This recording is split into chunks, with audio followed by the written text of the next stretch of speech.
Monsieur le Président du Sénat, cher Gérard Larcher, mes chers collègues sénatrices et sénateurs, mon cher collègue vice-président Pierre Ouzoulias, cher Monsieur le professeur Gilles Candard, chères étudiantes et étudiants de la Fédération française de débat et d'éloquence, cher public, nombreux ici bien sûr, mais aussi connectés, puisque cette conférence est connectée à la fois en ligne et à l'antenne de Public Sénat. Bienvenue au Sénat pour cet événement consacré à l'anniversaire d'un monument, je dirais républicain, âgé de 120 ans, la loi du 9 décembre 1905, concernant la séparation des églises et de l'État, qui a introduit dans notre droit le principe de laïcité. C'est un texte fondateur et ce soir, nous avons souhaité non seulement le commémorer, mais aussi le transmettre. Commémorer. Alors comment commémorer une grande loi qui a été intégralement dessinée dans les deux chambres du Parlement, où rien n'était gagné d'avance et où tout a été acquis par la discussion parlementaire et le sens du compromis de ses grands partisans. Un compromis dont d'ailleurs Gilles Candard nous dévoilera tous les ressorts. Car oui, des oppositions, des tensions, des fractures travaillaient déjà la société française en 1905.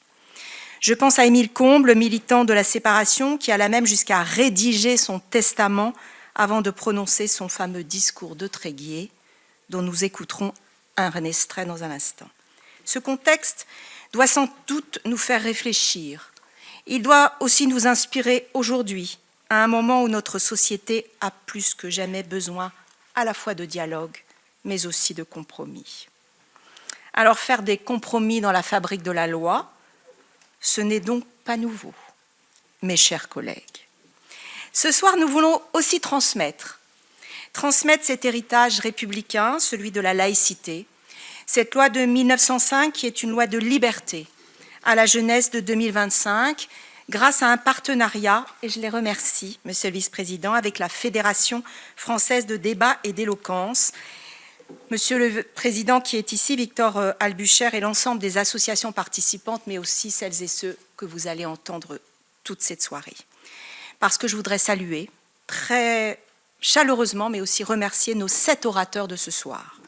Des étudiants passionnés d'éloquence, sélectionnés à l'issue de joutes oratoires au sein de la Fédération, et qui vont se glisser le temps de cette soirée dans la peau d'un des grands géants de notre histoire politique.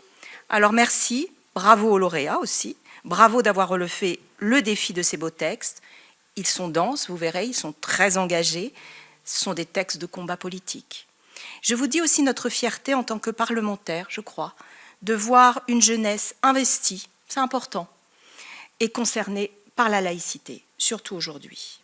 Les textes autour de cette loi, qui vont être lus dans quelques instants, nous offrent un point de vue situé dans un contexte historique et politique.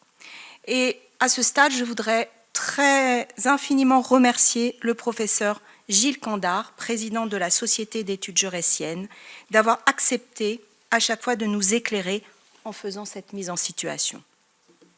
Mais avant de rentrer dans la lecture commentée de ces textes de 1905, je vais tout de suite céder la parole à Monsieur le Président du Sénat, que je remercie pour son soutien pour l'organisation de cette soirée. Monsieur le Président, je vous en prie.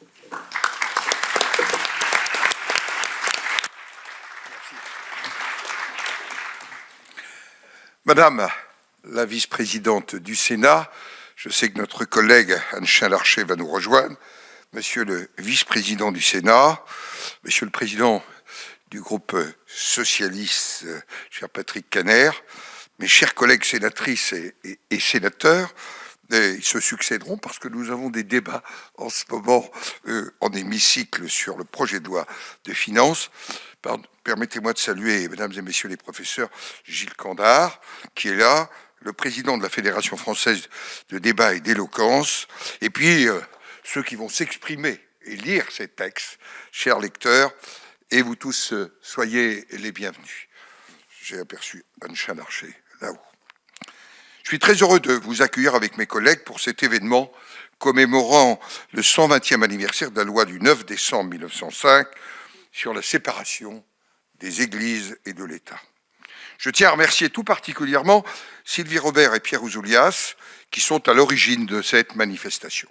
Moi aussi, je veux saluer le président de la Société d'études jaurésienne qui présentera le contexte historique de la discussion au Parlement et les étudiants de la Fédération française de débat et d'éloquence qui nous feront partager des textes emblématiques des débats parlementaires mettant en valeur la liberté de conscience et la liberté de culte, texte d'Émile Combes, d'Aristide Briand, de Louis Méjean, de Jean Jaurès, de Georges Clémenceau, sans oublier le point de vue de représentants du culte. Je ne reviendrai pas dans le détail sur les débats parlementaires qui se déroulèrent à l'époque. Gilles Corda le fera bien mieux que moi.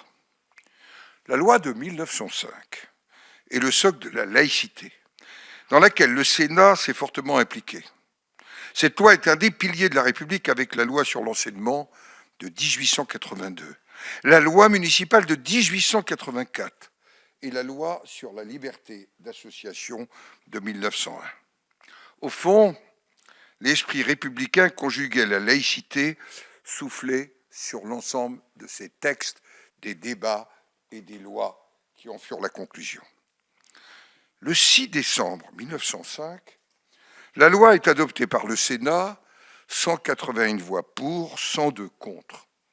Le texte examiné au Sénat a donné lieu à un débat, je dois le dire, de haute tenue, respectueux des opinions de chacune et de chacun. Afin que la loi soit définitivement adoptée avant les législatives prévues en 1906, les sénateurs acceptent de le voter conforme. Les textes que vous allez écouter reflètent en fait deux conceptions de la laïcité. Celle d'Émile Combes, d'une part, et celle d'Aristide Briand, d'autre part.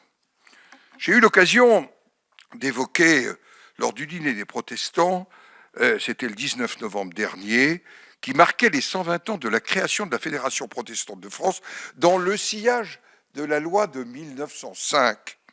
Oui, ces grandes figures qui participèrent autour d'Aristide Briand à la rédaction de la loi, on l'entendra ce soir, je pense à Louis Méjean, qui souhaitait une séparation libérale loin de la vision plus fermée d'Émile Combes.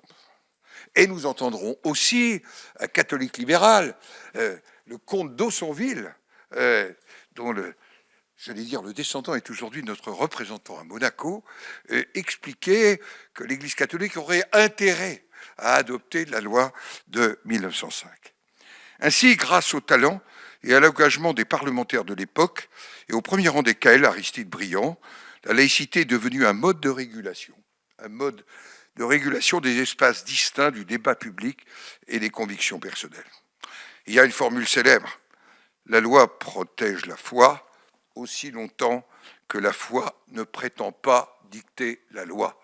Tout est dit, et un certain nombre, je suis devant la présidente du Parti radical, se retrouvera autour de cette affirmation.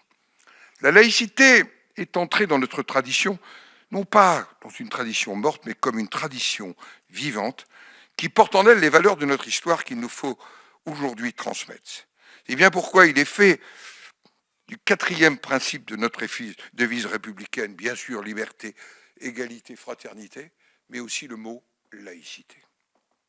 Nous devons transmettre l'attachement à ces principes, qui sont dans notre pays un facteur de concorde nationale et de paix civile. Il nous revient d'expliquer sans cesse ce que laïcité signifie. C'est ce que nous faisons ce soir. Je redoute parfois que la génération que vous représentez d'aujourd'hui ne mesure pas tout à fait ce qu'elle doit à la loi de 1905, loi de respect, de liberté, qui a défini les principes d'une laïcité sans adjectif. Souvenez-vous, il y a quelques années, on a parlé d'une laïcité avec adjectif. C'est la laïcité à la française. La laïcité à la française est un tout qui dépasse une vision réductrice et asséchante que certains voudraient en donner. Elle repose sur le respect absolu de la liberté de conscience et de l'égalité des citoyens. Son principal ressort consiste en une foi profonde dans la raison. J'utilise intentionnellement ces deux mots, foi et raison. Nous devons donc par conséquent réaffirmer avec force notre attachement à la conception particulière de la laïcité française qui détache absolument la politique du religieux et garantit à tous les citoyens, et notamment les femmes et les hommes, l'égalité de statut. Il a fallu émanciper la politique et la démocratie du religieux.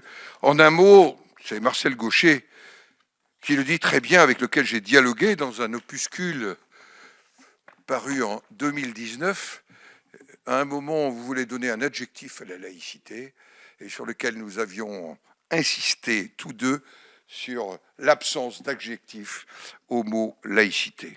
Oui, il écrit « Il n'y a pas de loi de Dieu. Tout ce qui est pouvoir et contrainte légale, c'est-à-dire la loi dans la cité, relève de la volonté des citoyens et non pas d'une religion quelle qu'elle soit. » Mais entendons-nous bien, la laïcité n'est pas le désir d'effacer tout signe religieux de la société. C'est tout simplement le désir de mettre l'espace public à l'abri des emprises particularistes ou séparatistes. La laïcité est un cadre qui laisse à chacun le choix de son destin, en évitant qu'il se replie sur les communautés qui vont se concurrencer entre elles. La loi de 1905 est le résultat en fait d'un long processus de maturation qui s'est imposé au culte parfois dans la douleur. La laïcité s'est construite notamment dans un affrontement à l'époque, il faut le dire, entre l'Église catholique et la République, qui s'est ensuite apaisé. D'autres religions en expansion ont fait irruption depuis. Je pense à l'islam, deuxième communauté religieuse en France, mais aussi au bouddhisme et à une certaine forme d'évangélisme lié au protestantisme. Face au risque toujours présent de communautarisme, de fondamentalisme, quel qu'il soit, je pense que nous devons rester vigilants et confiants dans nos valeurs. Aucune loi n'est supérieure, je le redis, à celle décidée par la démocratie. Il nous faut faire donc vivre et faire preuve de fermeté face au communautarisme sans pour autant ébranler le fragile équilibre bâti en 1905.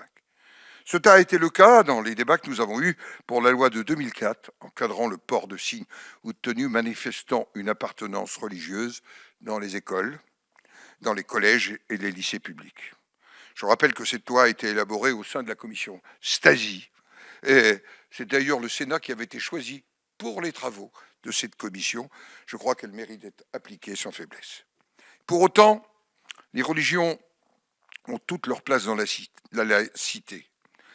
Oui, toute leur place dans la cité. La laïcité ne s'oppose en rien aux faits religieux, qui est une donnée sociale et sociétale que l'on a sans doute peut-être trop négligée, tout comme l'attachement à des valeurs philosophiques qui ont structuré notre République. Elle doit être ressentie comme une protection de la liberté de croire et à exercer le culte de son choix.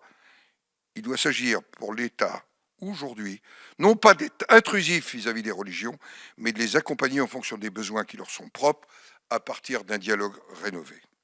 Au cours de mes mandats locaux, nationaux, j'ai toujours tenu à dialoguer avec les représentants des cultes sur l'ensemble des sujets majeurs.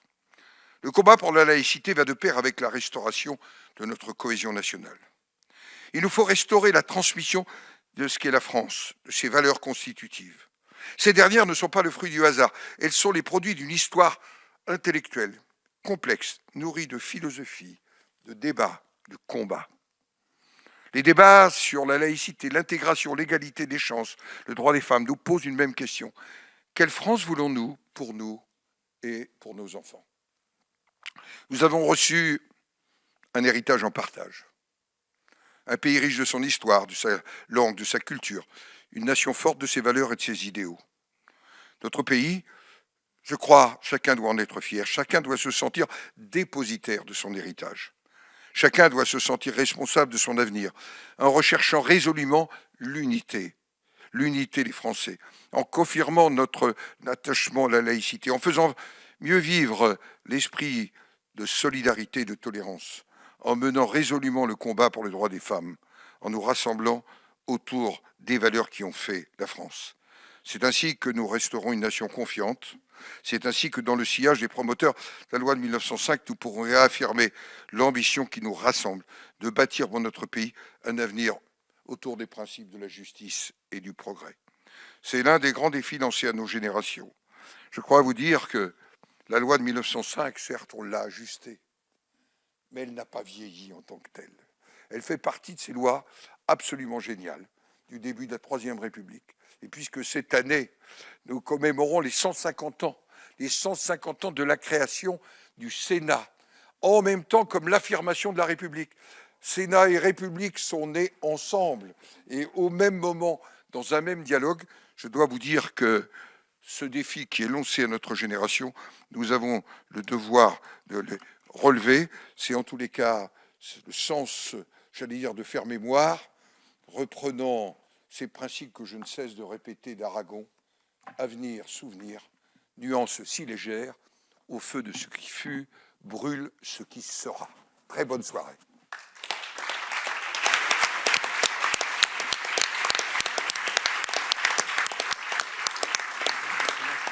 Merci, Monsieur le Président. Je vais tout de suite passer la parole maintenant à Monsieur Gilles Candard, qui va donc mettre en contexte les débats de la loi de 1905. Monsieur le professeur, vous avez la parole. Je vous en prie. Merci beaucoup. Et merci pour l'invitation aux organisateurs de cette réunion. Alors, je ne vais pas vous donner tous les ressorts de la loi, juste rappeler quelques points après le très brillant exposé de Monsieur le Président Larcher. Au terme de l'article 1er de la Constitution, la France est une république indivisible, laïque, démocratique et sociale. Son caractère laïque est notamment défini par la loi de 1905 qui, sans recourir aux mots, entend assurer l'égalité devant la loi de tous les citoyens sans distinction d'origine, de race ou de religion.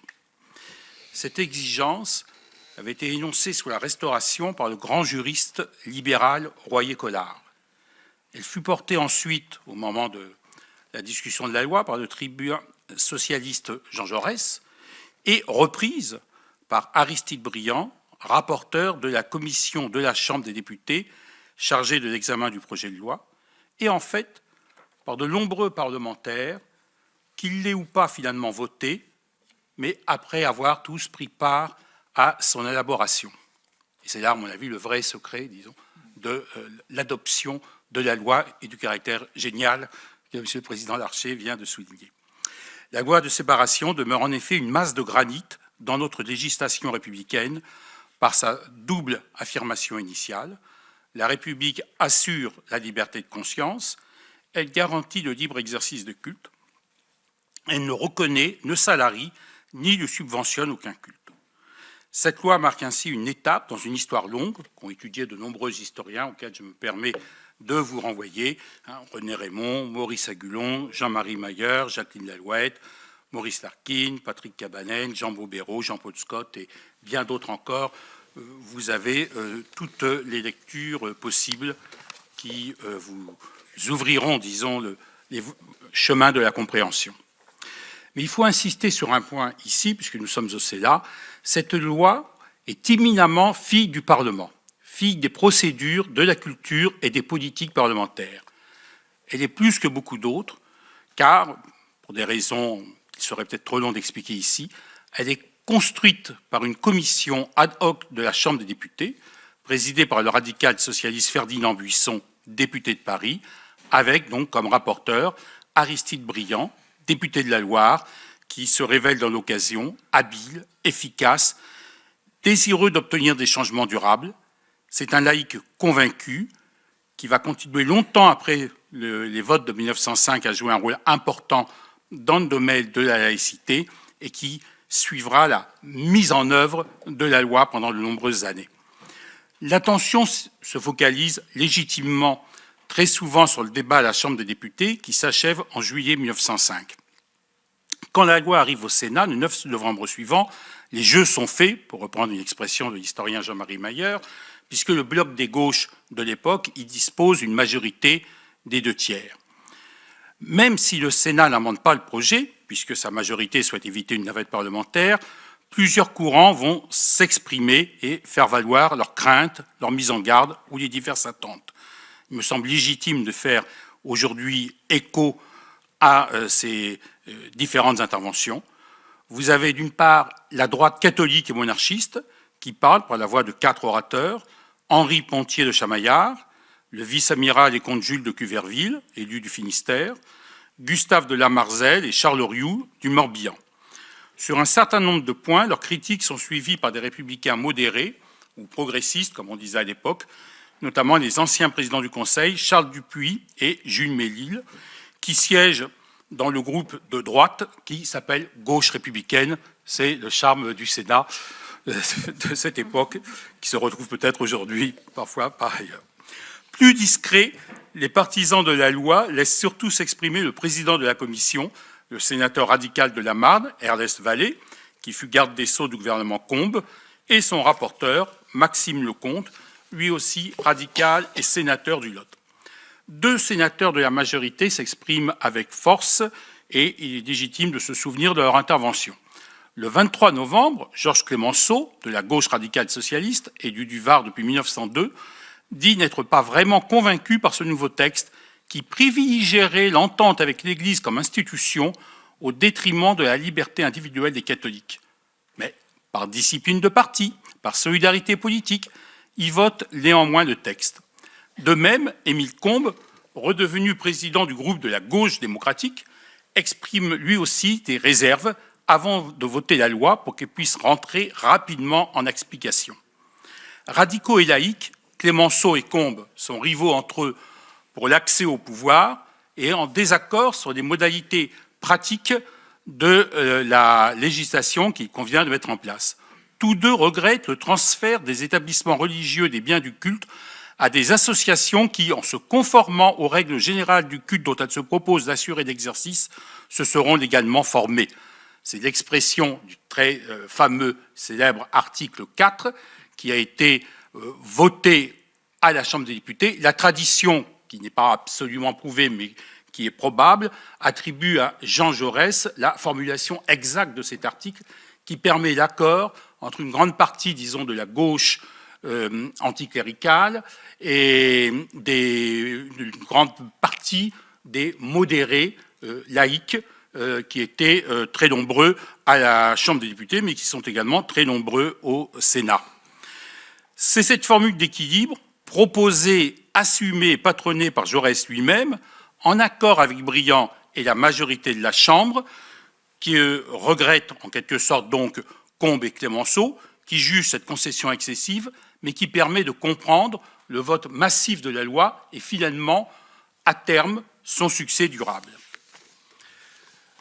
Néanmoins, Combes comme Clemenceau ont voté la loi, adoptée par 179 voix contre 103. Excusez-moi, mais vous avez donné des chiffres dits en séance. Je prends les chiffres après rectification. C'est là aussi une vieille habitude. Oui, mais c'est quelques pages plus loin. 9 ne prennent pas part au vote et 3 absents par congé. La loi est votée le 6 décembre. Elle est promulguée 3 jours plus tard, ce sont les délais de l'époque, le 9 décembre 1905. Précisons que la loi de séparation, applicable sur le territoire métropolitain de l'époque, nuance importante, concerne bien entendu les cultes précédemment reconnus. Là aussi, c'est un terme de l'époque. C'est-à-dire les cultes qui sont liés par des accords officiels avec l'État et qui étaient jusqu'alors subventionnés comme tels.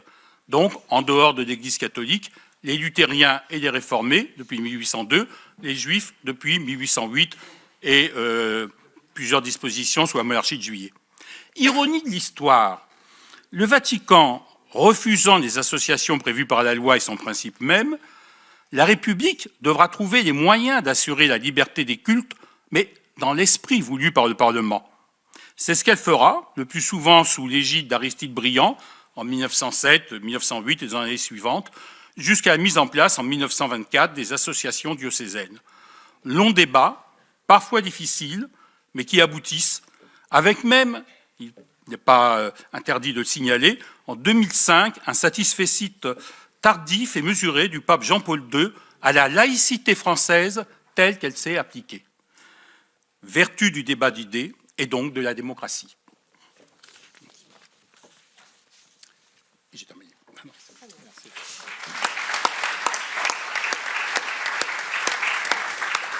Merci beaucoup, Monsieur le Professeur, pour cette mise en perspective historique. Alors, avant de donner la parole à notre première oratrice, pouvez-vous nous dire un mot de cette figure de la Troisième République, vous en avez déjà parlé, souvent présentée par le grand militant de la laïcité, Monsieur Émile Combes? Alors, Émile Combes, sénateur radical de la Charente-Inférieure, c'était son nom de l'époque, là aussi, maire de Pons, est devenu président du Conseil en 1902. Sa politique est marquée par un anticléricalisme qui conduit à fermer de nombreux établissements détenus par des congrégations religieuses, ce qui provoque l'exil des membres de ces congrégations. La loi du 7 juillet 1904 interdit l'enseignement de tout ordre et de toute nature aux congrégations. Pourtant, en ce qui concerne la séparation, Émile Combes, désireux de contrôler de très près le clergé, ne la souhaite pas d'emblée. Mais la logique de cette politique va y mener. Les services du Sénat et le Forum ont choisi le discours du 13 septembre 1903, à mon avis de manière très judicieuse, car ce discours intervient au moment le plus fort des affrontements entre les laïcs anticléricaux et leurs adversaires, lorsqu'est inaugurée une statue de Renan face à l'église de Tréguier, le dimanche matin d'ailleurs, à l'heure de la messe. Combes se défend d'en vouloir à la religion catholique en tant que telle, mais il critique l'attitude politique prise par une grande partie du clergé. La logique de sa politique qu'il va suivre ensuite, notamment la rupture en juillet 1904 des relations diplomatiques entre la France et le Saint-Siège, va le conduire à engager le processus de séparation. Mais dans ce processus, la gestion des églises, biens mobiliers et immobiliers, le contrôle des ecclésiastiques reste à déterminer. L'affaire des fiches au ministère de la Guerre et un affaiblissement de sa majorité vont le conduire à démissionner en janvier 1905, 11 mois avant le vote que nous célébrons. Son successeur, un républicain modéré, mais membre de ce qu'on appelle à l'époque le bloc des gauches, Maurice Rouvier, va continuer sa politique dans un registre plus tempéré, en devant gérer d'ailleurs l'éloignement progressif de sa majorité parlementaire par les socialistes qui sont en voie d'unification. C'est d'ailleurs ce double mouvement qui explique que la loi va être beaucoup plus pilotée que d'autres par des parlementaires, et notamment la Commission et Aristide Briand, et que les ministres chargés des cultes auront un rôle finalement très passif à chaque fois. Le processus législatif d'adoption de la loi de séparation va donc continuer selon sa logique propre, d'où le caractère décisif de la discussion parlementaire. Mais avant de revenir à celle-ci, il est intéressant d'entendre le point de vue de M. Émile Combes, tel qu'il expose à Tréguier en 1903, en compagnie d'Anatole France. La parole est donc à Émile Combes. Je vais donc appeler Émile Combes. Émile Combes est interprété par Audrey Pintor, étudiante à l'université de Paray-Saclay. Monsieur Combes, vous avez la parole.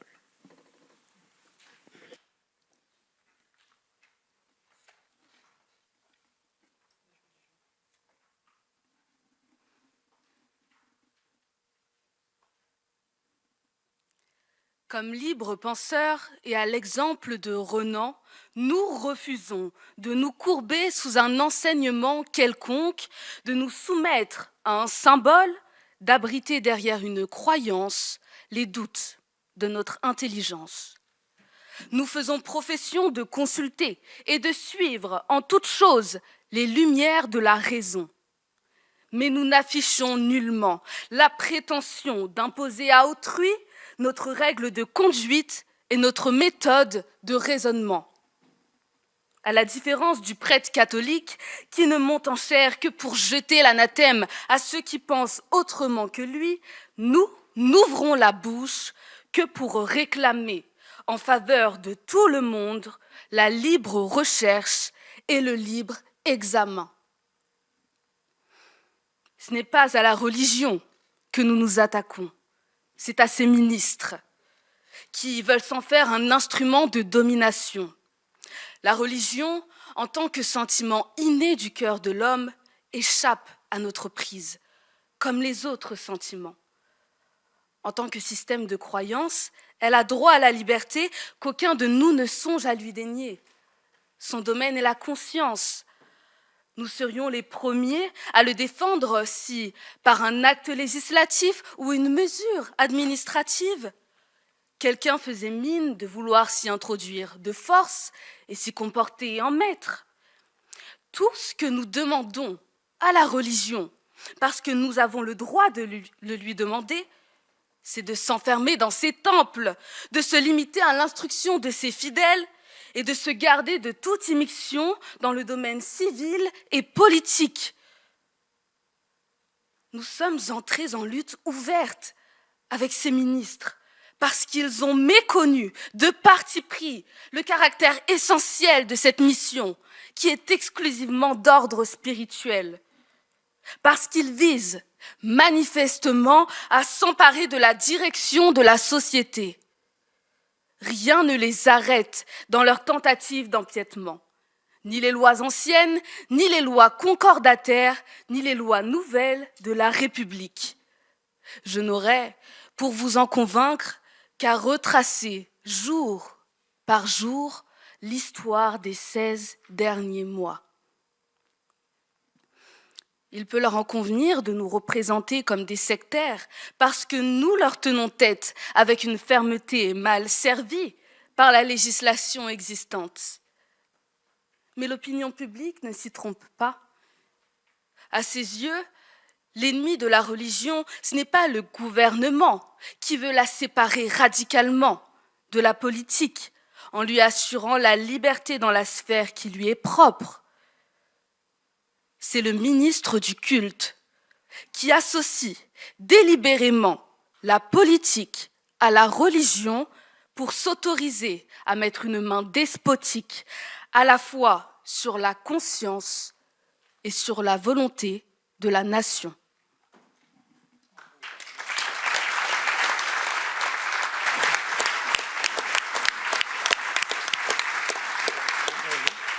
Merci beaucoup. Alors, maintenant, on va donner la parole à notre deuxième orateur.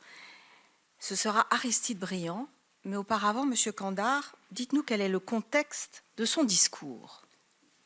Alors là, nous revenons à la discussion parlementaire. C'est au moment où la loi est votée par la Chambre des députés, le 3 juillet 1905. Aristide Briand est un personnage très différent d'Émile Combes, avocat, journaliste, qui vient d'être élu député de la Loire en 1902. C'est à l'époque, ça changera après, mais c'est à l'époque le principal collaborateur de Jaurès, secrétaire du Parti socialiste français, rédacteur de l'Humanité chargé de la politique intérieure. Il s'est présenté à la demande de Jaurès pour être membre de la commission chargée de préparer la loi de séparation. C'est un laïc convaincu, membre du comité exécutif de l'Association nationale des libres penseurs de France, ancien directeur de La Lanterne, quotidien anticlérical. Il souhaite faire évoluer le pays, il estime nécessaire que de nouveaux régimes laïques soient mis en place, mais qu'ils soient aussi acceptés par la masse des citoyens attachés à l'Église catholique. Il est désireux aussi d'affirmer son autorité personnelle. Il va parvenir à s'imposer au sein de la commission et à imposer la dite commission comme l'instance décisive dans le travail parlementaire, à finalement échapper à toute marginalisation qu'auraient pu tenter les deux gouvernements successifs et à faire voter article après article la loi en débattant avec des parlementaires aux positions très diverses tels que Jaurès, Barthou ou Lègue, Vaillant ou Ribot. Donc une majorité qui va aller d'un socialiste héritier de la Commune de Paris et du blanquisme jusqu'au centre droit héritier de l'orléanisme. Admirez la performance. La majorité qui va adopter la loi par 341 voix contre 233 le 3 juillet est suffisamment large pour refléter un succès personnel qu'il va d'ailleurs pouvoir mettre à profit dans la suite de sa carrière politique, et c'est lui que nous allons donc maintenant entendre. Je vais appeler Aristide Briand à la tribune. Il sera interprété par Emmanuel Zoun, qui est étudiant à l'ESSEC à Cergy-Pontoise. Monsieur Briand, vous avez la parole.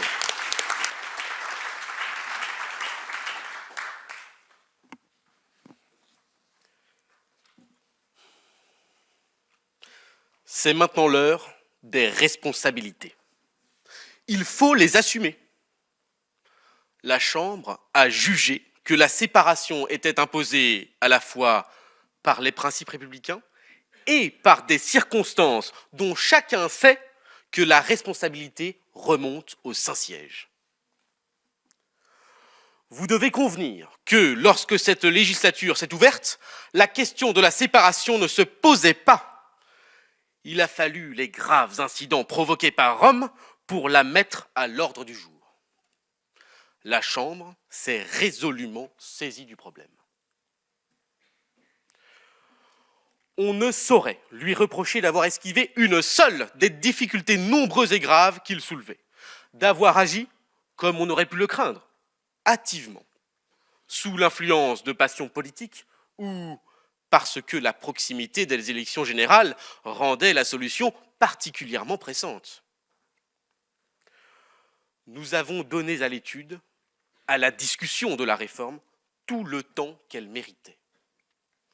Et nous avons permis, contrairement aux prévisions pessimistes qui s'étaient affirmées à cette tribune, à tous nos adversaires de faire connaître leurs raisons, de développer librement leurs arguments qui ont été écoutés et réfutés en toute conscience comme en toute courtoisie.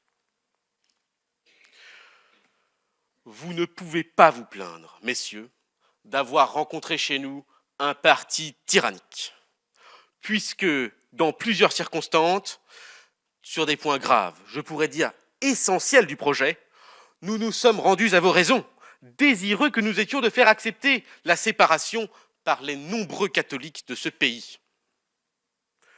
Nous n'avons pas oublié un seul instant que nous légiférions pour eux et que les droits de leur conscience exigeaient de la loi une consécration conforme à l'équité. C'est dans cet esprit que nous avons entrepris et réalisé cette grande réforme. Au début, il faut bien le dire, le doute était parmi nous. Bien peu même des partisans les plus déterminés de la séparation eussent affirmé qu'au cours des longues délibérations qu'elle devait affronter, la réforme ne se briserait pas contre un écueil imprévu. Certains n'étaient pas non plus sans inquiétude sur les sentiments du pays.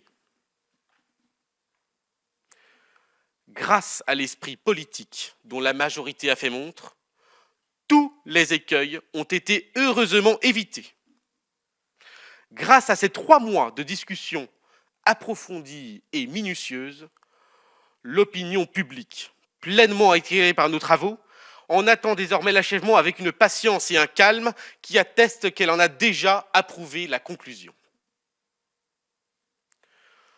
Nos collègues de droite nous avaient dit « Nous n'avons pas confiance en vous. Vous êtes une assemblée jacobine, sectaire, passionnée. Vous nous l'avez trouvé par la façon dont vous avez fait exécuter la loi de 1901. Nous ne pouvons attendre de vous aucune justice.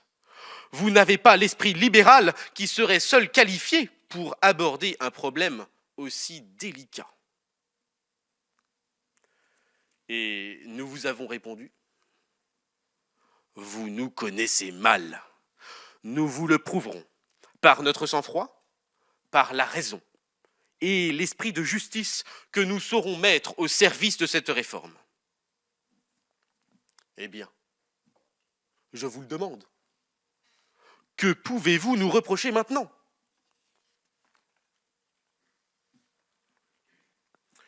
Vous êtes allés, au cours des années dernières, à travers ce pays, inquiétant la conscience des catholiques, leur disant « Prenez garde, une législature se prépare qui va fermer vos églises, persécuter vos prêtres, proscrire vos croyances. »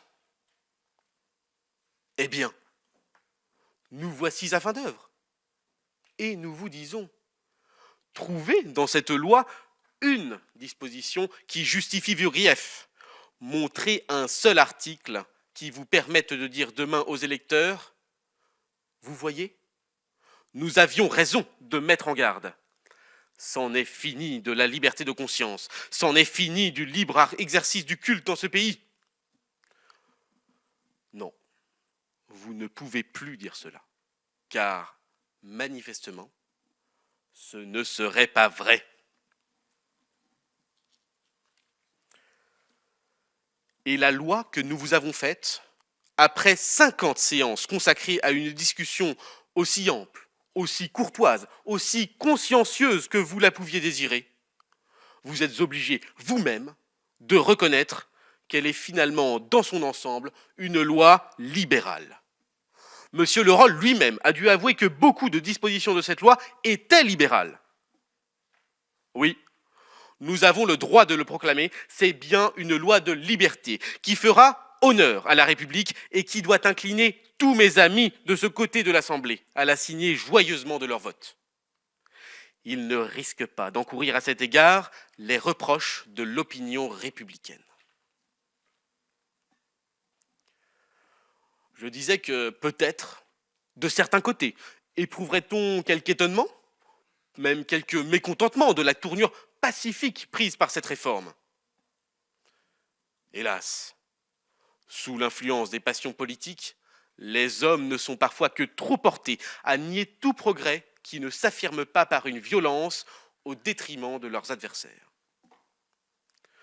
Dans ce pays où des millions de catholiques pratiquent leur religion, les uns par conviction réelle, d'autres par habitude, par tradition de famille, il était impossible d'envisager une séparation qu'ils ne pussent accepter.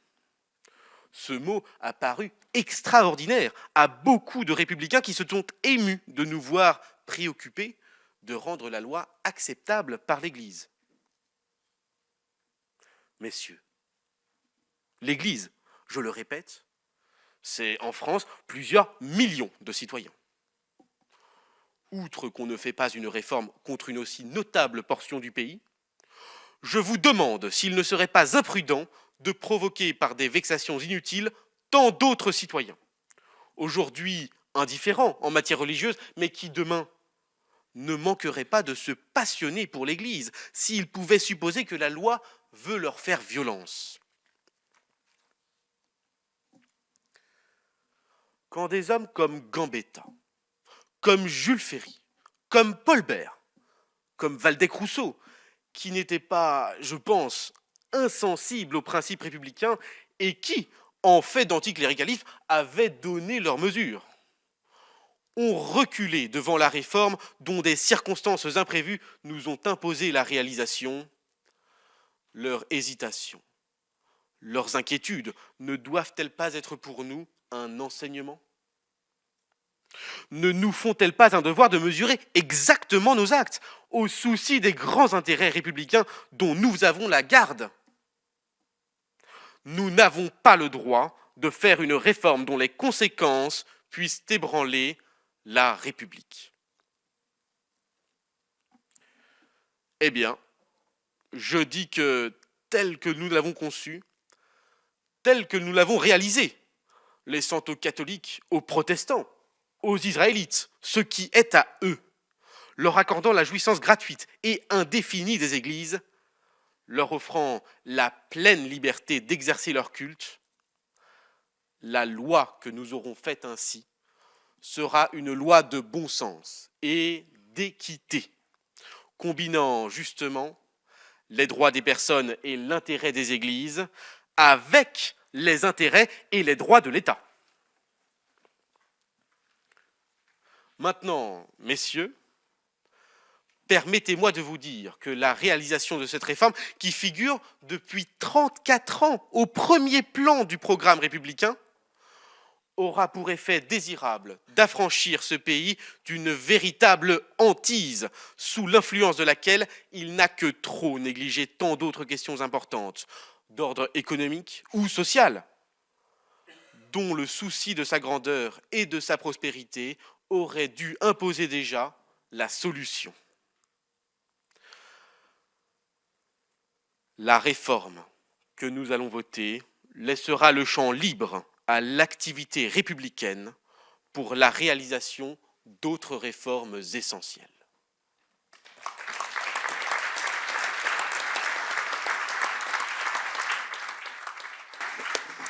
Bien, maintenant, nous allons écouter Jean Jaurès.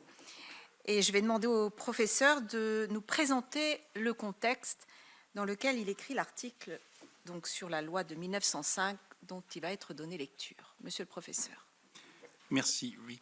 Donc cet article est un peu antérieur au discours de Briand. Bon, c'est un choix déjà audacieux pour le très grand orateur qu'est Jaurès de ne pas avoir pris un discours mais d'avoir pris un article de journal, mais c'est aussi un grand journaliste, qui écrit dans l'Humanité, le journal qu'il a fondé en 1904. Et cet article date du printemps 1905, justement au moment des discussions sur ce fameux article 4 qui prévoit en quelque sorte, qui donne en quelque sorte l'esprit de toute la loi. La politique, c'est l'affaire de la démocratie, et les lieux de culte, églises, temples, synagogues, mosquées éventuellement, c'est l'affaire des cultes qui y sont pratiqués. Donc c'est ça finalement le sens profond de l'article 4 qui est discuté à ce moment-là. Et Jaurès le présente dans son article pour aboutir. Il est remarquable de voir que, alors qu'en avril 1905, c'est le même mois où les socialistes font leur unité entre Jaurès, Gued, Vaillant et d'autres, donc Briand se sépare de Jaurès, puisque Briand, lui, va préférer finalement un destin de fréquent, de ministre, avec des majorités où il cherche la diagonale. Malgré cela, sur la question laïque, comme je le disais tout à l'heure, il y aura toujours une solidarité profonde entre Jaurès et Briand. Jaurès saluera en 1906, en 1907, à plusieurs occasions, l'esprit de sagesse, de liberté, de paix de la politique gouvernementale, de la politique, alors évidemment, il ne l'attribuera pas au seul Briand, mais de la politique de la majorité républicaine dans le domaine laïque. Donc voici, disons, le sens général d'avril 1905 pour l'article de Jaurès. Et donc, je vais appeler à la tribune Alban Rochelois, qui est étudiant à Neoma Business School à Reims et qui va donc interpréter Jean Jaurès. Vous avez la parole.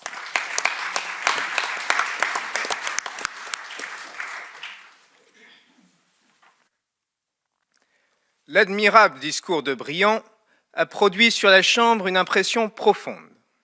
Ce n'est pas seulement par la fermeté de la pensée et de la parole, par la force et la sobriété du trait, par la vigueur offensive tempérée de bonne grâce railleuse et qui n'exclut jamais le respect de la liberté et du droit, que Briand a agi hier sur toute la majorité républicaine. C'est par l'accent d'autorité morale que donne à l'homme un long effort de travail, la scrupuleuse recherche de la vérité. Il a apparu à tous que la Commission et son rapporteur soumettaient au Parlement une œuvre étudiée, réfléchie et forte, contre laquelle se briseraient les objections hâtives et les manœuvres subtiles. À un moment, les Républicains ont été inquiétés par la surabondance des contre-projets et des amendements qui, de la gauche comme de la droite, venaient s'opposer au projet de la Commission. Ils se demandaient si le débat n'allait pas être comme submergé sous ce flot. Ils se demandaient même si une œuvre qui semblait susciter tant de controverses résisterait à la discussion. Or, de l'exposé si simple, si lumineux, si décisif de Briand, une vérité s'est dégagée hier, avec une évidence irrésistible.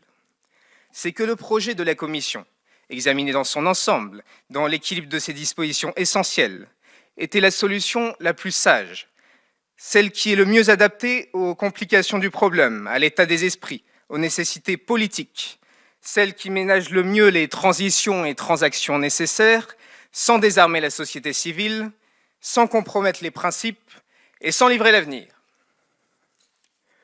Beaucoup de républicains avaient, en l'écoutant, l'impression très nette qu'ils se seraient abstenus des critiques de détail qu'ils ont multipliées s'ils avaient mieux regardé le tout et considéré les divers articles de la loi dans leur dépendance mutuelle et dans leur enchaînement. Ils ont compris que bien des difficultés, bien des objections qui se sont offertes à leur esprit et qui ont suscité un peu hâtivement contre-projets et amendements avaient été examinés et résolus par la Commission et que celle-ci serait un bon guide. C'est un sentiment de sécurité, de confiance, de certitude qui a répondu à l'exposé décisif et sobre de Briand. Aussi, lorsqu'il a fait appel à l'esprit politique de la majorité républicaine, ce n'était point la ressource d'un rapporteur menacé, essayant de sauver les infirmités de la Commission par une abusive invocation à la discipline. C'était la sagesse avertie d'un homme qui veut épargner au Parti républicain les tâtonnements du long effort que ses mandataires ont accompli et qui veut lui assurer sans délai et sans risque le bénéfice d'une œuvre sérieuse et pleine. Dès maintenant, le vote de la loi est assuré. Dès maintenant, il apparaît à la plupart des républicains que la sagesse commande de ne pas compromettre, par le hasard et le désordre des initiatives individuelles, la réforme que la Commission a soigneusement préparée. Pour nous, convaincus que là, et là seulement, et la certitude du succès, nous ne nous écarterons pas du tout du texte proposé ou accepté par la Commission. La victoire de la grande réforme est maintenant certaine, et la Chambre peut, d'une seule haleine, atteindre au but avant le 1er mai. Qui se refuserait à l'effort de séances multipliées et à une méthode de discussion ordonnée et de libre discipline, quand le prix de cet effort est une des plus grandes victoires que puissent remporter la République, la conscience et la raison? Tout ajournement serait une défaite, et toute défaite serait un désastre. Il faut aboutir.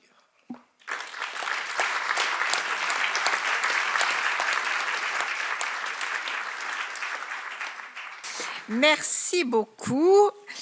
Et enfin, je vais donner la parole, avant les représentants des cultes, à Georges Clemenceau. Et je voudrais que vous nous parliez du contexte dans lequel il a écrit le discours de La Roche-sur-Yon du 30 septembre 1906. Oui. Et avant de parler, je dois dire que pour le discours, l'article de Jaurès, j'ai oublié de dire que ce très bel article avait en plus le mérite d'avoir son manuscrit conservé par les archives du Sénat. C'est donc un document de la maison que vous pouvez consulter en regardant le site du Sénat. Maintenant, l'autre grand orateur, l'autre grand journaliste, ils ont parfois d'ailleurs écrit dans le même journal, tout en controversant, la Dépêche, après Jaurès, c'est Clemenceau. Clemenceau qui lui aussi a connu des traverses, il a été absent du Parlement pendant 10 ans, et puis il a pu être élu à une élection partielle et revenir au Sénat en 1902 dans le Var. Mais c'est un homme de la Vendée, c'est un bleu de Vendée, Clemenceau. Et Clemenceau, justement, va vous donner un autre point de vue. Il est, lui, critique de cet article 4 dont nous parlons depuis tout à l'heure. Il le juge trop dans l'esprit du Concordat, même s'il va finalement voter la loi au nom des libertés individuelles, y compris des libertés individuelles des fidèles. Lorsqu'il prononce ce discours dans la ville de La Roche-sur-Yon, où il aime se rendre, il n'est plus dans la position, disons, du sénateur critique qu'il était en 1905, il est devenu président du Conseil, ministre de l'Intérieur. Donc c'est maintenant lui qui est chargé du gouvernement et qui est chargé de l'application de la loi de séparation, alors même que l'Église va le refuser. Mais là aussi, ça fait partie, disons, de ces surprises, de ces marques un peu d'ironie de l'histoire, alors que Clemenceau était très critique de cet article 4 dû à Jaurès-Briand. Eh bien, il a chargé Aristide Briand d'être son ministre de l'instruction publique et des cultes, et c'est Briand qui doit veiller à l'application de la loi rendue nécessaire donc par le refus de l'Église catholique de constituer des associations cultuelles. Néanmoins, évidemment, Clemenceau se réserve le droit de rappeler régulièrement ses convictions personnelles et son individualisme philosophique foncier. Alors, ce qu'il ne peut pas faire forcément, parce que ça provoquerait des problèmes gouvernementaux et des problèmes de majorité parlementaire à la tribune de la Chambre du Sénat, il le fait plus facilement, évidemment, dans sa région de naissance, à La Roche-sur-Yon, d'où ce détour par la Vendée. J'appelle donc à la tribune Georges Clemenceau. Il va être interprété par Clémence Le Foll, qui est étudiante à l'université de Paris-Saclay. Vous avez la parole.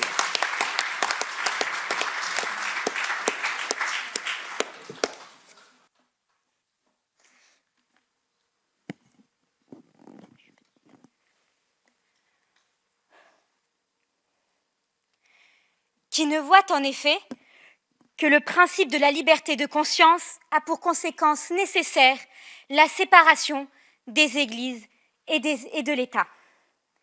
Il n'est plus de notre âge de mettre la force sociale de tous, croyants ou incrédules, au service d'une croyance particulière.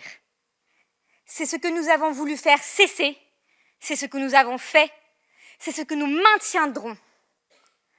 Seulement, s'il a fallu du temps et d'incessants efforts pour changer la loi, c'est une moindre tâche pourtant que de changer l'état des esprits. La proclamation, la réalisation du principe de la liberté de conscience implique un état d'esprit nouveau. Le dogme, par son essence même, veut posséder l'homme tout entier, le dominer, le régir dans toutes les manifestations de sa vie. La quotidienne pratique de la liberté que le régime de la séparation suppose veut au contraire des citoyens l'esprit de tolérance dont le dogme s'est efforcé pendant des siècles de le détourner. Nous ne pouvons donc pas être surpris de ne pas rencontrer chez nos adversaires du jour au lendemain cette transformation de l'esprit que leur fera, peu à peu, nous en avons l'assurance, le régime bienfaisant de la liberté de conscience. N'épargnons rien pour faire leur éducation de liberté, et s'il faut tout dire, pour nous observer nous-mêmes de très près et faire en même temps la nôtre. Notre loi de séparation n'est pas un chef-d'œuvre. Je l'ai pour ma part assez vivement critiquée. On ne peut nier en tout cas qu'elle n'ait fait, sans compter la part des ménagements, les transitions nécessaires. Une loi de séparation absolue succédant sans transition à un régime de privilèges aurait fatalement paru à ceux qui ont vécu jusqu'ici sous le régime du privilège une entreprise contre leurs droits. C'est pour ce motif que la loi a maintenu pour un temps à l'Église un certain nombre de ses plus importants privilèges. 27 millions sont encore inscrits au budget, au compte de l'Église romaine qui fomente à cette heure l'esprit de révolte pour cause, ose-t-elle dire, de persécution. Les édifices du culte ont été gratuitement maintenus à sa disposition. Tels sont les deux principaux traits de spoliation de la tyrannie républicaine. Ce n'est pas tout. Nous avons voulu assurer la loyale transmission des biens d'église aux associations du culte, mais dès les premiers jours, alors qu'on ne pouvait targuer d'aucun droit lésé, alors même que le gouvernement ne procédait aux inventaires que pour assurer à l'Église le plein bénéfice des biens cultuels, puisqu'en aucun pays la dévolution des propriétés ne se peut accomplir sans inventaire, l'esprit de rébellion s'est manifesté follement, sans l'apparence même d'un prétexte, pour le simple plaisir de déchaîner la guerre civile, dernier recours de ceux qui voient tomber de leurs mains les armes de la raison. Vous avez vu de malheureux fanatiques en armes attaquer nos soldats, les frapper à coups de crucifix, méconnaissant ainsi le verbe même dont ils se réclament, et accomplissant sans remords ce qui devait être à leurs yeux le plus monstrueux sacrilège.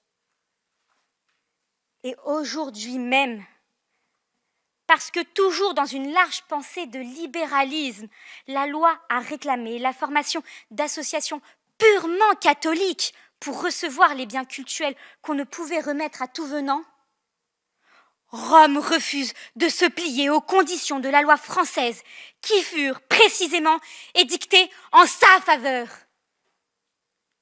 Elle se défie d'associations où les fidèles auront leur mot à dire sur la gestion de leurs biens. Elle repousse d'avance les jugements d'un tribunal français parce que l'Église n'y a pas participé et qu'elle n'admet dans son troupeau aucun acte, quel qu'il soit, d'indépendance.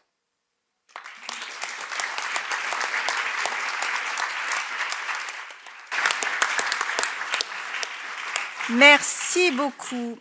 Je vais maintenant donner la parole à nos 3 derniers orateurs. Mais juste avant, cher Gilles Candard, une mise en contexte sur ces 3 textes qui offrent un point de vue ou un regard situé, comme vous voulez, pour parler, comme les historiens, celui des cultes. Le regard d'un protestant, celui d'un juif et celui d'un catholique. Oui. Pouvez-vous nous présenter ces 3 témoins? Merci. Oui, donc des points de vue situés. Évidemment, ils ne représentent pas forcément les cultes. D'ailleurs, pour les protestants, à l'époque, il y a 2 églises qui ne sont pas encore unifiées. Il aurait fallu prendre un point de vue réformé, en général massivement favorable à la séparation, et le point de vue luthérien, où là, les réserves étaient beaucoup plus fortes. Hein. Bon. Là, nous avons pris une personnalité qui est très représentative de ce protestantisme libéral qui joue un très grand rôle dans les batailles de l'affaire Dreyfus, de la politique républicaine du moment, dans la loi de séparation et de son application. Et représentant de ce protestantisme, disons, républicain et laïque, il est aussi un membre éminent de l'équipe d'Aristide Briand. Parce qu'évidemment, une personnalité ne s'impose rarement seule. Il faut une équipe. Et Briand va être entouré, va avoir l'aide de 3 collaborateurs qui vont jouer un rôle très important dans la préparation et le suivi de la loi. Louis Méjean, donc docteur en droit et haut fonctionnaire protestant. Paul Grunbaum-Balin, qui aura de très importantes responsabilités par la suite et qui continuera à avoir un rôle politique très important, puisque finalement c'est un peu avec son gendre, lieutenant-colonel Mayer, disons que le jeune officier Charles de Gaulle connaîtra les débuts de ses destinées politiques. Enfin, j'arrête là, parce que vous voyez, comme il meurt en 1969, on pourrait aller très loin avec lui. Et puis le journaliste Léon Parson, qui documente historiquement Briand sur le sujet. Alors, pour en revenir à Louis Méjean, c'est quelqu'un qui appartient déjà, disons, aux équipes républicaines. Il a collaboré auparavant avec le garde des Sceaux du gouvernement Waldeck-Rousseau, Ernest Molis, qui sera par la suite lui-même président du Conseil, et il est chargé par Briand de veiller à l'application, à l'évolution de la loi, comme directeur des cultes de 1907 à 1911. Et comme je vous ai dit que la loi de 1905, évidemment, est un grand symbole et qu'elle dit l'essentiel, mais qu'il faut prendre en compte les différentes lois qu'on doit voter en 1907, 1908, etc., pour qu'elles soient réellement appliquées dans son esprit, il faut évidemment suivre les choses. En plus, argument un peu familial, il se trouve que Louis Méjean fera partie aussi de la maison, puisqu'il sera sénateur du Gard pendant plusieurs années, pendant l'entre-deux-guerres. Je vais donc appeler Louis Méjean. Il va être interprété par Valentin Guénon, qui est étudiant à l'université François Rabelais à l'IAE de Tours.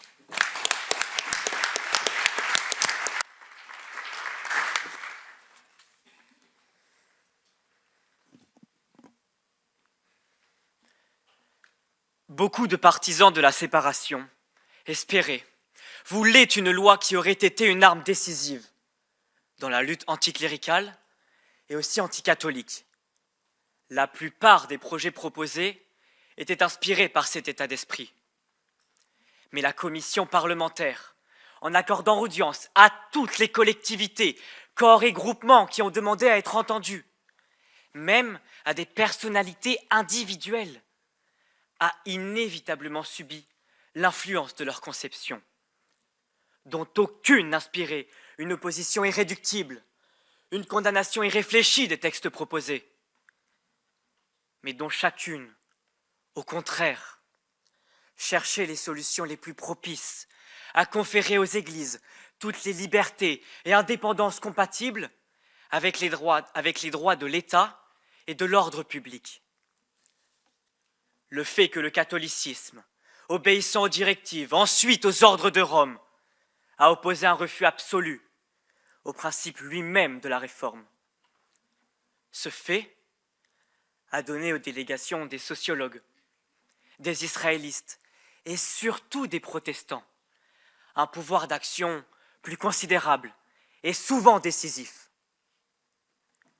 Les articles hebdomadaires de Raoul Allier dans Le Siècle et la publication de la quinzaine de Péguy, documentés et suggérés par le groupe des protestants qui avaient pris à tâche de militer pour une loi aussi judicieuse et aussi libérale que possible, s'imposèrent à l'intention du monde politique par leur sagesse, leur connaissance profonde des choses religieuses et leur esprit démocratique. La propagande d'Armanlot, opposé à la séparation, mais désireux de collaborer, par ses critiques elles-mêmes, à l'élaboration de la loi, aussi juste que possible, a aussi, pour sa part, agi utilement. Si les délégations catholiques, dûment mandatées, avaient joint leur effort au nôtre, le poids de leur influence eût été encore plus bienfaisant. Leur carence a laissé au protestantisme, qui fut constamment en première ligne du combat, le devoir d'agir au nom de toutes les églises chrétiennes. C'est à lui avant tout que revient en toute vérité l'honneur d'avoir obtenu tout ce que notre régime légal a de libéral et de juste. Et c'est donc grâce à lui que notre régime, par la suite, a triomphé, malgré la condamnation pontificale.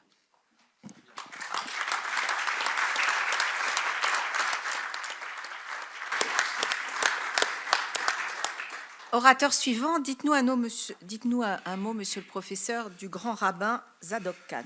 Bien, Zadok Khan est originaire d'Alsace, il vit à Paris depuis le Second Empire. C'est un grand érudit, fondateur de la Société d'études juives, grand rabbin de Paris de 1866 à 1889, puis grand rabbin de France de 1889 à sa mort en 1905. Il a mené une active campagne en faveur de la révision du procès Dreyfus et il a accompagné avec sympathie la politique de défense républicaine de Vadel-Rousseau, puis celle de Combes à la tête du bloc des gauches. Son autorité morale et intellectuelle est grande dans le camp républicain, c'en est une figure, mais il est très souvent mis en cause aussi par les polémistes antisémites et nationalistes de l'opposition, disons, très réactionnaire de l'époque. J'appelle donc le grand rabbin Zadok Khan qui va être interprété par Jérémy Bertucci, qui est étudiant à Neoma Business School à Reims et qui va nous lire la lettre écrite par le grand rabbin en 1904. Vous avez la parole.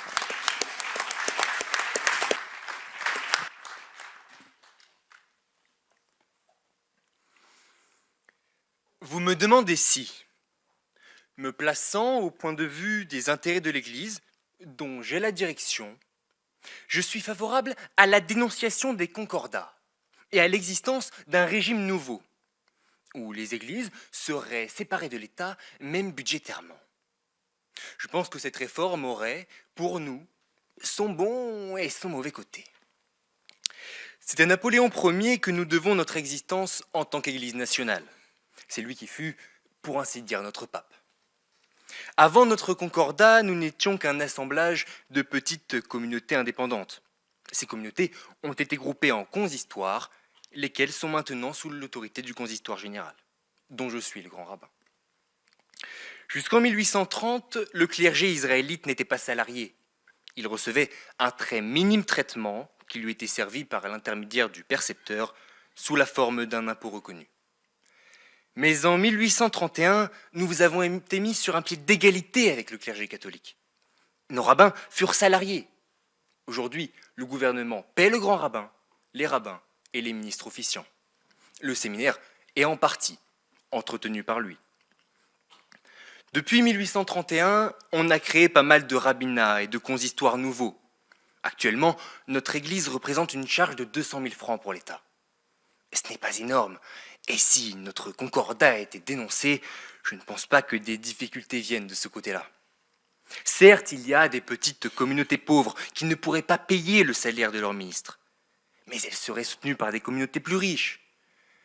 Si les Israélites de France ne pouvaient pas payer 200 000 francs pour entretenir leur culte, c'est qu'il n'y aurait plus beaucoup de foi. Ce moment est vraisemblablement encore loin. Au contraire, je crois qu'il y aurait plus d'animation dans nos églises, plus de vie si le culte était livré à lui-même. Les fidèles s'imaginent qu'ils n'ont pas de sacrifice à faire parce que le gouvernement paie. Mais ce qu'ils donnent, c'est une goutte d'eau. Nous n'aurions donc pas à souffrir matériellement de la séparation. Mais elle aurait, cependant, je le crains, un inconvénient. C'est le gouvernement qui maintient aujourd'hui l'unité de notre Église, et il maintient aussi mon autorité sur l'ensemble des consistoires et des communautés. La dénonciation de notre concordat amènerait peut-être une crise. Il serait à craindre que les communautés nommant elles-mêmes leurs rabbins, choisissant leurs officiants et satisfaisant aux nécessités de leur budget, ne se désintéressent de l'Église dans son ensemble.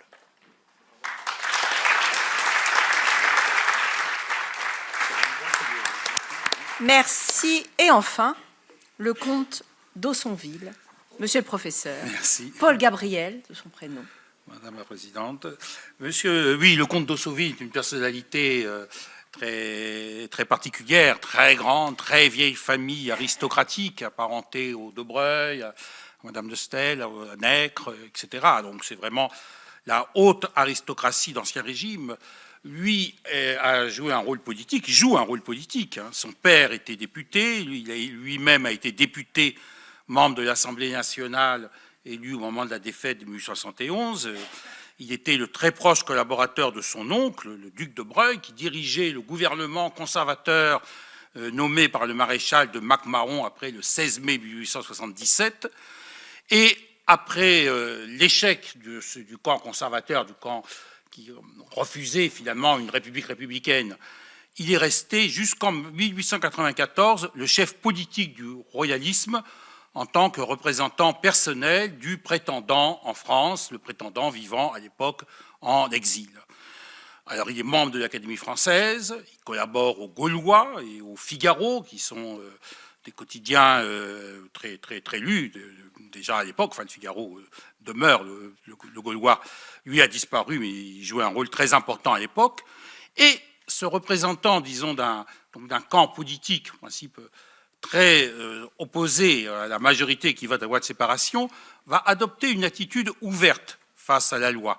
Il aurait souhaité que le pape et l'Église de France acceptent la loi et jouent le jeu. Alors évidemment, comme on peut s'y attendre, il sera très attaqué par les nouveaux royalistes plus agressifs qui se sont regroupés autour de Charles Maurras et de Daudet dans l'Action française.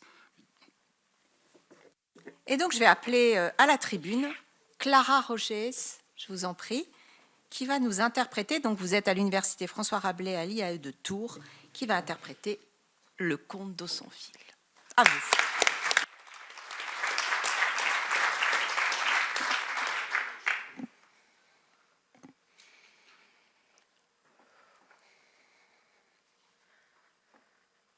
Parmi les questions qu'un catholique sincère, mais d'esprit libre et dénué de préjugés peut se poser, sans y trouver de prime abord une réponse tout à fait satisfaisante, figure assurément celle-ci.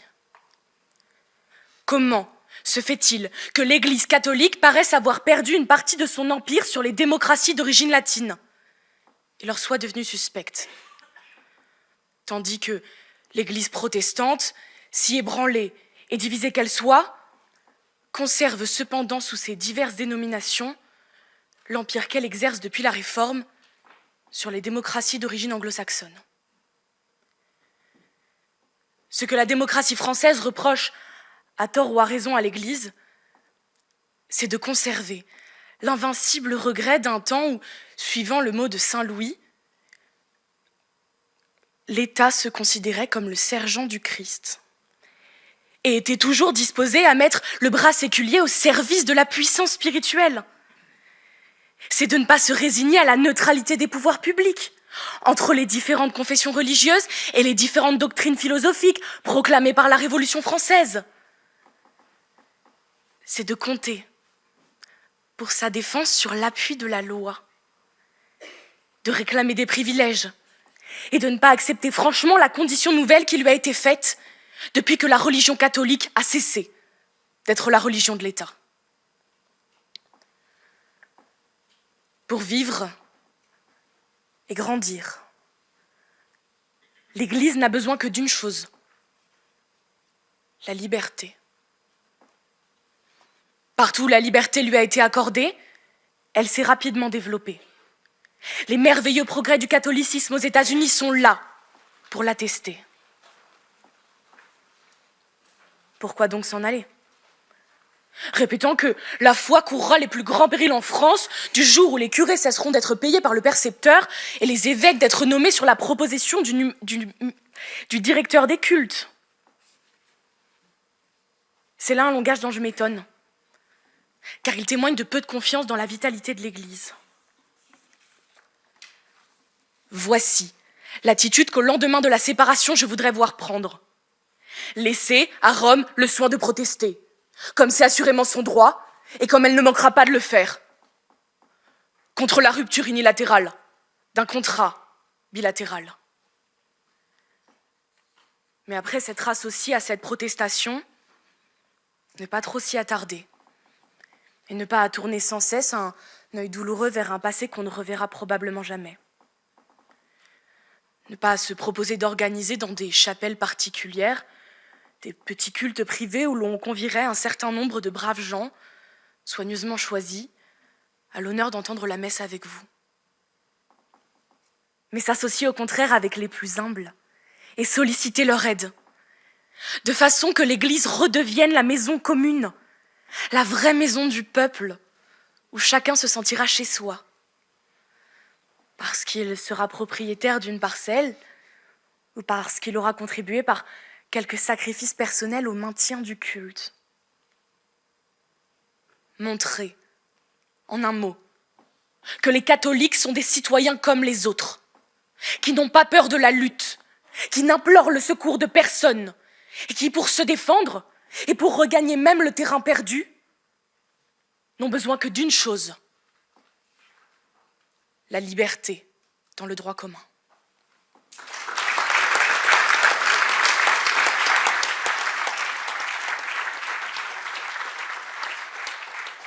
Merci infiniment. C'était notre dernière oratrice. Je voudrais qu'on applaudisse très fort, vraiment, tous ces orateurs et oratrices.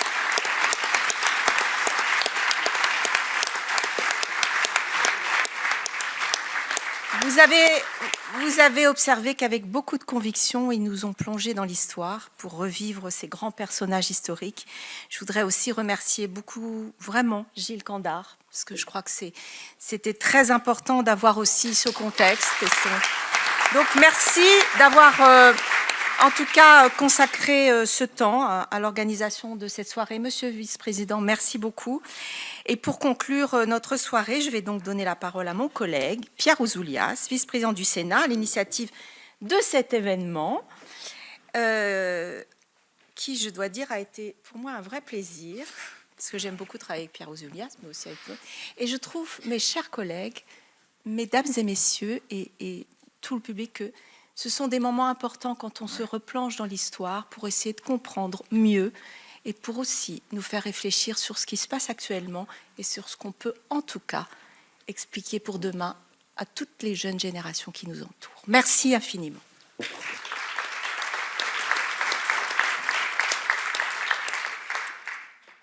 Merci aux étudiants. Je tiens à leur dire que je suis plus stressé qu'eux, mais que je vais être beaucoup moins éloquent. Vous allez voir. Monsieur le Président, merci pour votre confiance, pour votre présence ici avec nous, et merci aussi à tous les collègues. Je crois que c'était important de montrer que, au-delà de nos opinions, de nos convictions, on sait se rassembler sur l'essentiel. Et aujourd'hui, la laïcité, c'est l'essentiel. C'est notre engagement républicain. Merci, Madame la vice-présidente, de m'avoir fait participer à cet événement. Messieurs, mesdames, en vos grades et qualités, les anniversaires ont quelque utilité. Celui des 120 ans de la loi du 9 décembre 1905 nous donne le plaisir de relire des débats qui occupèrent la Chambre des députés durant 50 séances et le Sénat pendant un peu moins. Plusieurs mois de discussion en séance publique pour une loi qui forme toujours l'un des piliers de notre République 120 ans après. N'y a-t-il pas, Monsieur le Président, une règle qui lierait la longévité d'un texte législatif à la durée de son élaboration? Les lois de juillet 1881 sur la liberté de la presse, de mars 1882 sur les écoles publiques et de 1901 sur la liberté d'association obéissent au même système Et il n'est pas étranger à notre propos d'observer que, avec la loi de 1905, elles instituent des libertés individuelles et collectives qui garantissent la manumission du citoyen et de la République. Cet anniversaire est aussi l'occasion de confronter l'intention des législateurs de 1905 aux vertus que l'on prête aujourd'hui à leurs lois, dans un contexte de pratiques religieuses radicalement différent, et alors que la proportion de nos concitoyens qui se déclarent sans religion, agnostiques ou athées, tend à devenir majoritaire. Nul ne conteste plus les garanties qu'elle apporte à la liberté de conscience et à la liberté de culte. Plus personne ne considère que son objectif politique serait d'instituer une forme d'athéisme d'État par la persécution des croyants et plus particulièrement des catholiques. Reconnaissons tout de même que l'opposition de l'Église catholique à la séparation a été virulente et durable, et qu'il a fallu toute la diplomatie d'Aristide Briand et les accommodements raisonnables des dérogations introduites par la loi de 1907 et le document appelé Aide-mémoire Gaspari de 1921 pour que la République et le Saint-Siège renouent des relations diplomatiques et politiques. La critique s'accorde à penser que l'acceptation pleine et entière du régime de séparation ne fut acquise que lors du Concile de Vatican II par la constitution pastorale Gaudium et Spes du 7 décembre 1965. Il n'est pas sûr que l'Église dans sa totalité en ait aujourd'hui reconnu la légitimité. En 2025, il est donc communément admis que la loi de 1905 est une loi de liberté qui protège la liberté de conscience et la liberté de pratique religieuse des individus. 120 ans après, c'est la victoire définitive d'Aristide Briand contre le petit père Combes. Dans le conflit qui les oppose, le dernier des deux a défendu jusqu'au bout, dans une forme de concordat sans financement, la nécessité pour l'État de contrôler les cultes et leurs ministres afin de contraindre un pouvoir religieux qu'il concevait comme intrinsèquement pernicieux pour celui de l'État. Dans son discours de Tréguier, en 1903, qui vous a été lu, Émile Combes affirme avec force sa volonté d'assujettir les ministres du culte à l'exercice de leur seule mission spirituelle, c'est-à-dire de leur interdire toute opinion politique ou toute intervention dans les affaires de la cité. À plusieurs reprises, dans la dernière période, des voix se sont élevées pour demander que l'on restreigne l'activité des églises aux seules pratiques cultuelles et l'expression religieuse des individus à la sphère privée ou confessionnelle. C'est un peu le retour du combisme et d'un régime néo-concordataire qui instituerait une tutelle forte de l'État sur les cultes. Nous n'oublierons rien des attentats islamistes de 2015 et de leurs 150 victimes. Il existe un fanatisme religieux criminel qu'il faut combattre avec tous les moyens de l'État. Mais compromettre l'esprit libéral de la loi de 1905 pénaliserait indifféremment tous les croyants et fragiliserait pour le pire l'équilibre subtil trouvé par Aristide Briand. Lors des travaux de la commission spéciale, celui-ci déclarait, je le cite, « L'État, en se séparant des églises, ne les combat pas. Il leur laisse la liberté de se développer selon leurs lois propres. » L'esprit de la loi de 1905 réside dans ce double affranchissement, celui de l'État, dont les lois sont votées et s'imposent à tous en toute indépendance, et celui des églises, qui détiennent seuls le pouvoir de définir leur vérité religieuse. Cette double liberté définit notre régime de séparation et protège la conscience du citoyen croyant et non-croyant. Néanmoins, tout en reconnaissant l'absolue liberté de culte du citoyen, les législateurs de 1905 avaient aussi l'ambition de lui donner la capacité de s'émanciper des préjugés religieux qui l'entravaient dans la pleine jouissance de ses droits et dans l'exercice critique de son métier de citoyen. Cette ambition libératrice de la loi de 1905 est aujourd'hui un peu oubliée. Elle est pourtant très présente dans les écrits de Briand, Jaurès et Clémenceau. La séparation est pour eux un moyen de combattre l'autoritarisme de la hiérarchie catholique, c'est-à-dire le cléricalisme considéré alors comme la prétention des clercs à dicter seul la conduite morale des individus. Pour Jaurès, le combat laïque est inséparable du combat social. Il déclare ainsi, je le cite, « Toutes les libertés humaines sont solidaires et l'esprit de l'homme ne peut se mouvoir librement dans les questions politiques et sociales si, dans les questions religieuses, il est rivé par des chaînes de fer au roc de la tradition. » Jaurès, qui n'est pas anti-religieux, pense même que la loi de 1905 pourrait libérer l'Église d'elle-même en permettant en son sein l'expression d'une pensée moderniste comme celle de la Belloisie. Donner la liberté à chacun de prendre conscience de son aliénation sous l'empire de préjugés d'ordre religieux par l'exercice de sa raison critique, voilà aussi l'ambition de cette loi et de la République de 1905, dans un projet qui est hérité des Lumières et inspiré de l'injonction kantienne « sapere aude » et le courage de te servir de ton propre entendement. C'est sans doute cette dimension du dessein laïque de 1905 qui est la plus mal comprise aujourd'hui. Peu à peu, le programme émancipateur de la République a été jugé oppressif ou totalitaire pour des entités individuelles dont la reconnaissance des spécificités est apparue comme une des conditions préalables de leur cohabitation. La laïcité de 1905 apportait une réponse à une question qui reste fondamentale. Comment fait-on nation ?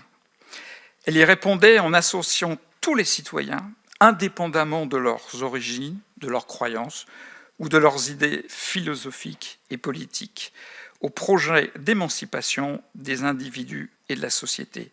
C'est sans doute ce qui nous manque le plus aujourd'hui.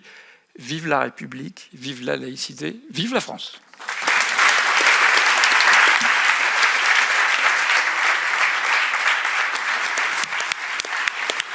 Merci, cher Pierre. Je voudrais remercier la direction de la communication, ainsi que la direction de la bibliothèque et des archives pour leur aide précieuse à l'organisation de cette soirée. Et surtout, merci beaucoup pour votre attention. Belle soirée à vous.